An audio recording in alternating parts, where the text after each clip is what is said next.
Okay.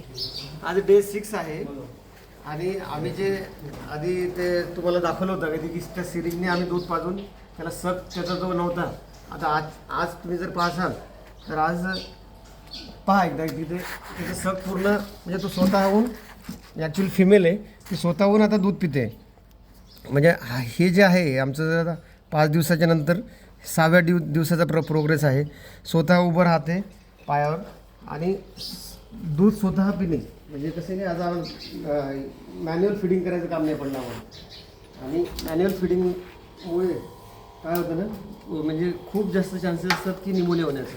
कारण लंग्समध्ये जर एकदा का ते दूध लंग्समध्ये गेलं तर खूप जास्त प्रॉब्लेम्स क्रिएट होतात. आणि आज स्वतःहून दूध पिणे म्हणजे ही काळजी जी घेतली 5 दिवस, थोडंसं फिडिंग करून जी बेबीची बॉटल्स आहे आपले त्या बॉटल्सने दूध पाजून, तर आज स्वतःहून सक वाढल्यामुळे आता हे झालं. म्हणजे याचं जे इनबिल्ड जे आहे हे आता इनबिल्ड एनर्जी त्याला येतं आहे.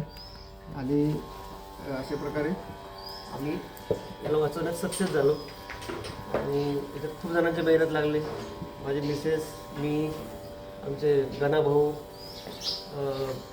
सन्ना दिदी म्हणून आमची आहे, म्हणजे सर्वांच्या मेहनतीने आम्ही आज इथपर्यंत आलो.